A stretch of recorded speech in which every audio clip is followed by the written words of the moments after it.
Et des conséquences de la forte houle, on continue d'en parler avec notre invité, Jean-Christophe Bouissou. Monsieur le vice-président, bonsoir. Bonsoir. L'état de calamité naturelle vient donc d'être constaté. De quelle enveloppe budgétaire dispose le pays pour intervenir?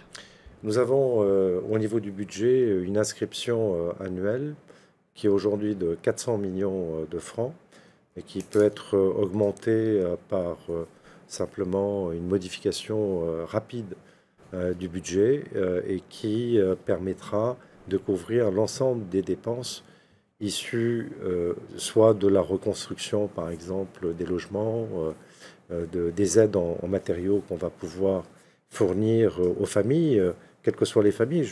J'ai entendu tout à l'heure certaines familles dire peut-être qu'on ne rentre pas à l'intérieur de la réglementation. Si, nous ne sommes pas sur une intervention sur du logement social, nous sommes sur une intervention de calamité naturelle qui englobe en toute équité les familles polynésiennes qui ont été touchées par... Qui englobe y compris les familles qui, par exemple, auraient construit en zone rouge?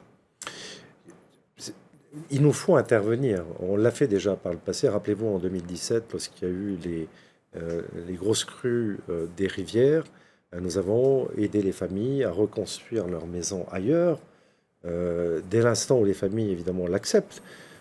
Et donc, oui, y compris les familles qui sont en zone rouge. Et je dirais même qu'avec une évolution qu'on va apporter au niveau de la réglementation, même si on est en zone rouge, avec un certain nombre de préconisations, notamment de surélévation des maisons. Vous avez bien vu, ces submersions marines arrivent et passent sur les terrains. Si les maisons sont érigées à 1,50 m, voire 2 mètres de hauteur, ça permet quand même de protéger les familles à l'intérieur de leur demeure. Aujourd'hui, vous appelez les sinistrés à se manifester. Comment ferez-vous les arbitrages concernant les demandes d'aide? Alors, nous allons mettre en place une commission avec à la fois des services du pays, des affaires sociales, de l'OPH, de l'équipement, y compris des maires, pour regarder de près, et y compris l'État, pardon, parce qu'il n'y a pas que le clos et le couvert, il y a aussi, bien sûr, l'intérieur, le mobilier, les réfrigérateurs, voilà, les ustensiles de vie pour les gens, les matelas pour dormir. L'ensemble de ces éléments fait partie, je dirais, des aides publiques que nous pouvons apporter. Monsieur le vice-président, abordons un tout autre sujet maintenant. Vous rentrez tout juste de Suva, à Fidji, où vous avez assisté au 51e sommet du Forum des îles du Pacifique. On parle beaucoup de l'influence chinoise sur notre région. Quel regard porte le gouvernement à ce sujet?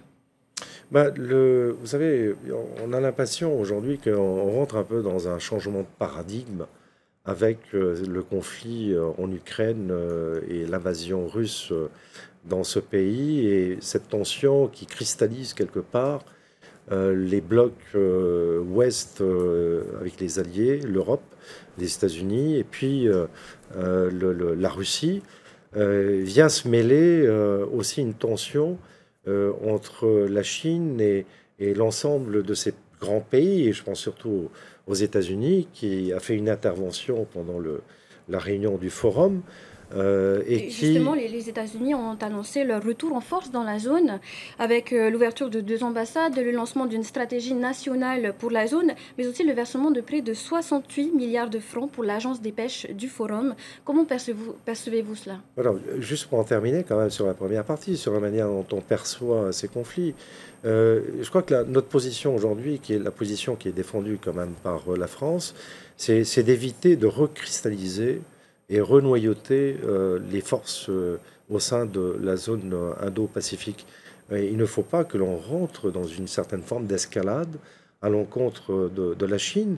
Il faut laisser une porte ouverte au dialogue et à la discussion et faire en sorte que nous puissions tous travailler, vivre dans cette zone hors de conflit. En maintenant, l'intervention des Américains, c'est de dire d'abord qu'on regrette de vous avoir un tout petit peu oublié. C'est de dire aujourd'hui, on vous amène énormément d'aides, notamment sur la régulation en matière de pêche, au travers de ces 600 millions de dollars, ces 60 milliards de francs sur une dizaine d'années. Moi, ce que je dirais, c'est que c'est très bien que les États-Unis interviennent. Il faut aller beaucoup plus loin.